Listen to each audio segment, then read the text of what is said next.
Citoyens d'Israël, nous sommes le troisième jour de la guerre. Nous combattons pour notre maison, pour la survie de notre existence, et nous allons réussir. Cette guerre nous a été imposée par des personnes immondes qui se réjouissent de la mort de femmes.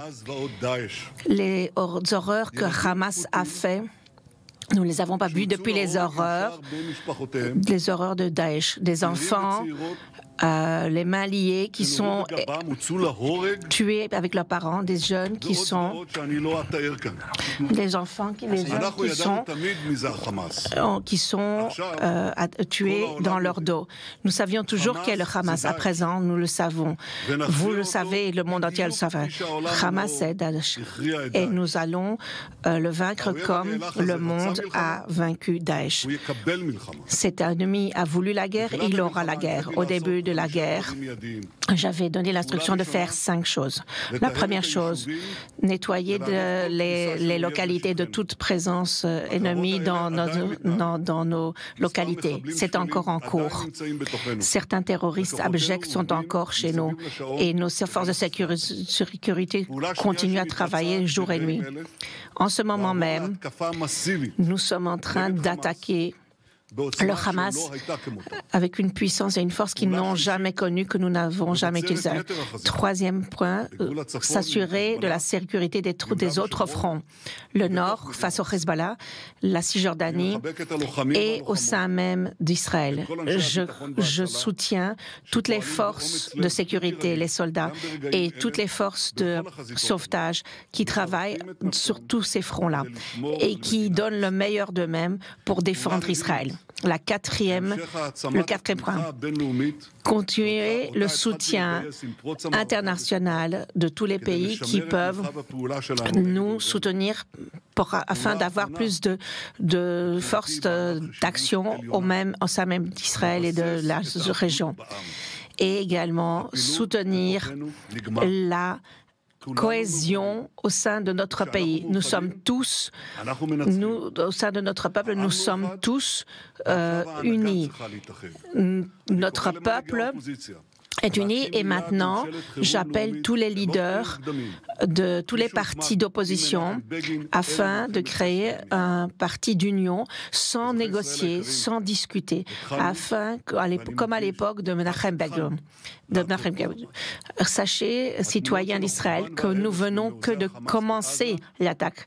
Ce que vous voyez comme image de désolation à Gaza et de destruction, ce n'est que le début.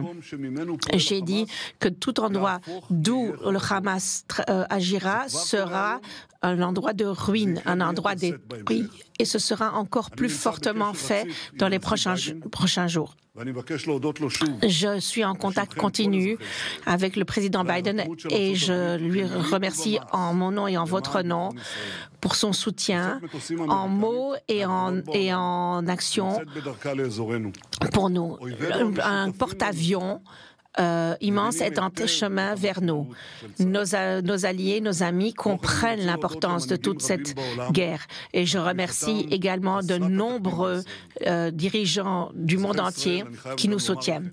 Citoyens d'Israël, je crois également vous informer qu'il y a beaucoup de fausses informations qui veulent nous diviser, comme celle de nombreux tunnels qui sont encore en action, ou que les Égyptiens nous avaient informés avant les actions. Tout cela, ce sont de fausses informations et il faut tenir force et être unis contre ces fausses informations. Vous voulez tous que cela prenne peu de temps, mais cela prendra un certain temps. Je vous promets, chers citoyens, à la fin de cette bataille, tous nos ennemis sauront que c'était une erreur, une amère erreur de nous attaquer. Ce qu'ils ont fait ces derniers jours résonnera chez eux pendant des générations. Déjà, nous avons des histoires d'héroïsme auprès de soldats, de policiers, comme par exemple l'officier Zini qui a agi et qui a combattu de façon tellement déterminée, et d'autres comme le soldat David, dont le fils hier a été circoncis. Ses amis entouraient David et il a vu la brit mila de son fils par le petit téléphone portable. Et quand il a entendu les phrases rituelles, il en a eu les larmes aux yeux. J'ai également nommé hier le général Gal Hirsch afin de suivre le sujet de tous les otages et de toutes les personnes disparues. Et nous ferons tout pour eux. Notre cœur est uni avec ces familles et notre cœur est uni avec toutes les familles de personnes assassinées. Nous avons perdu des hommes et des jeunes, des femmes jeunes, plus âgées également, des gens de services de sécurité, des forces de sécurité, juifs et non juifs. Cette union de destin nous est propre. C'est une chose vraie. C'est la chose la plus vraie, la plus profonde qui nous lie les uns aux autres. Ensemble, nous surmonterons, et ensemble, nous survivrons, et ensemble, nous gagnerons.